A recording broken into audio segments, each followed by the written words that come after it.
సేకరణ విషయంలో కానీ మద్దతు ధర విషయంలో కానీ బీజేపీ నాయకులంతా కూడా మార్కెట్ యార్డ్ల సందర్శన షో మాత్రమే చేస్తున్నారు, ఎక్కడ కూడా కార్యాచరణ జరగలేదని వాళ్ళు అడుగుతున్నారు. రెండవ అంశం ఏంటంటే మళ్ళీ అవకాశం ఉండదని ఇప్పుడు ఇవాళ ఢిల్లీలో హైదరాబాద్లో రెండే అంశాలు అందరూ దృష్టి ఆకర్షిస్తున్నాయి. ఒకటి జంజీ కావచ్చు, పవన్ కళ్యాణ్ వృత్తం కావచ్చు. వీటి మీద మీ వైఖరి కానీ పార్టీ వైఖరి కానీ చెప్పండి. భారత ఎన్నికల సంఘం దగ్గర 6,210 పొలిటికల్ పార్టీస్ రిజిస్టర్ అయినాయి. కొత్తగా కాక్రోచ్ జనతా పార్టీ వచ్చినా, కాక్రోచ్ శత్రువా పార్టీ వచ్చినా, లేకపోతే ఇంకా తమిళ తిరుక్క వనక్క అని ఇంకో పార్టీ వచ్చినా వీ డోంట్ మైండ్ అది. 6,210 పార్టీలతో పాటు ఇంకో 4 పార్టీలు కొత్తగా రిజిస్టర్ అయినా మాకేం offend.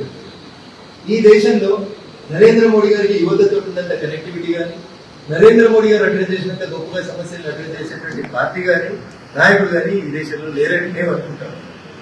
Let the cockroach Janata party, let the cockroach Janata party come before the public. Address చేయండి, రేపు వస్తామన్నారు, ధర్నా చేస్తామన్నారు. తప్పకుండా వాళ్ళు ఏం చేసినటువంటి అంశాలు ఒకవేళ నిజంగా ఈ దేశ యువతకు సంబంధించిన అంశాలు అయితే 100% మాకు ఇంకా 3 సంవత్సరాలు ఉందన్నారు. తప్పకుండా వీళ్ళు అడ్రస్ దోస్ ఇష్యూస్. మేము ప్రతి 5 సంవత్సరాలకి పరీక్షకు సిద్ధంగా ఉంటాం. నేను చేసిన పనిని ప్రోగ్రెస్ కార్డు వల్ల ప్రజల ముందు ఇస్తున్నాం. లెట్ ద పబ్లిక్ దాన్ని ఎదుర్కోవడానికి మేము సిద్ధంగా ఉంటాం. ఇక పవన్ కళ్యాణ్ అంశం, Pawan Kalyan is part and parcel of NDA. Andhra Pradesh లో మాతో పాటు కలిసి వారు ఉప ముఖ్యమంత్రిగా భారతీయ జనతా పార్టీ, తెలుగుదేశం పార్టీ కూటమిలో ఉన్నటువంటి సభ్యులు. ఎవరైనా ఎక్కడైనా పోటీ చేయొచ్చు, ఎవరైనా ఎక్కడైనా మీటింగ్లు పెట్టుకోవచ్చు, ఎవరైనా ప్రెస్ మీట్లు పెట్టుకోవచ్చు. చంద్రశేఖరరావు గారు పోయి రోజు అయితే భోజనం చేసినాక మీడియాతో మాట్లాడుతూ రాయలసీమని రతనాల సీమగా మారుస్తా అన్నాడు. నేను కావాలంటే క్లిప్పింగ్స్ పంపిస్తాను. మా చెల్లె కుడిపక్కన ఉంది, ఇంకొకరు ఎవరో ఎడమ పక్కన ఉన్నారు, రోజా గారు ఎడమ పక్కన ఉన్నారు. మరి ఆ రోజు ఎందుకు నాయన మనం బీఆర్ఎస్ పెట్టవద్దు, పక్క రాష్ట్రాలలో పోటీ చేయొద్దు చెప్పింది. మన పైసలు తీసుకుపోయి పంజాబ్ లో చెల్లెని చెక్కులు ఇచ్చిన రోజు, ఈ నోటిపోయిన ఈ దీని దగ్గరికి పోయిన రోజు హెలికాప్టర్లో ఇదే చెల్లి ఉన్నాడు.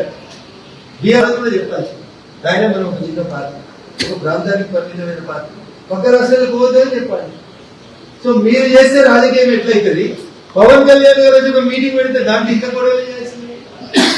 సో వాళ్ళ ఉనికికి ప్రమాదం వచ్చినప్పుడు తండ్రి నొప్పి చేయాలి, అందరూ జై తెలంగాణ.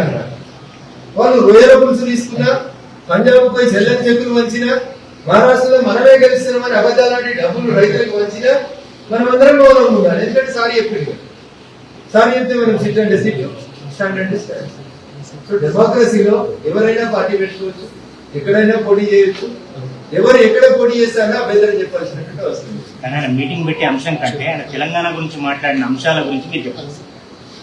ఇదే చంద్రశేఖరరావు గారు లేదా అదే ఇంకా చాలా మంది ఇప్పుడు మాట్లాడుతున్న కవిత, కేటీఆర్, వీళ్ళు చాలా మంది కూడా రకరకాల అకేషన్లలో ఏం మాట్లాడేదో చెప్తారు. నేను మీతో సంభాషణ ప్రారంభించే కంటే ముందు కేవలం జర్నలిస్టులందరికీ 3 బెడ్రూమ్ ఇస్తా అన్నాడు. నేనైతే సారథి నోరనే అన్నాను. ఆ నోట్లకెళ్ళి ముఖ్యమంత్రి నోట్లకెళ్ళి ఒక మాట వచ్చిందంటే ఆచరణలో ఉంటుందని అనుకుంటున్నాను.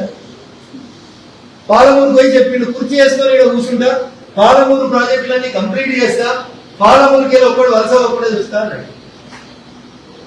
ఓపెన్ కాస్ట్ మైనింగ్ ఉండొద్దు అన్నాడు. ఆంధ్ర బిర్యానీ పెండ బిర్యానీ అన్నాడు. ఇది బాగుంటుంది. మరి రోజా మీకు పెండ బిర్యానీ పెట్టిందా, మంచి బిర్యానీ పెట్టిందా? నాకు తెలియదండి, ఎందుకంటే నేను తినలేదు కాబట్టి నాకు తిన్నోడు ఆయన. ఆంధ్రోడికి బిర్యానీ వండలేదు, ఆంధ్రోడి బిర్యానీ పెండ బిర్యానీ నేను అనలేదన్నావు, కేసీఆర్ గారే అన్నాడు. మరి అదే ఆంధ్రలో ఇంటికొని అలాగే బిర్యానీ తినొచ్చు, దాని అర్థమైంది నాకు తెలియదు.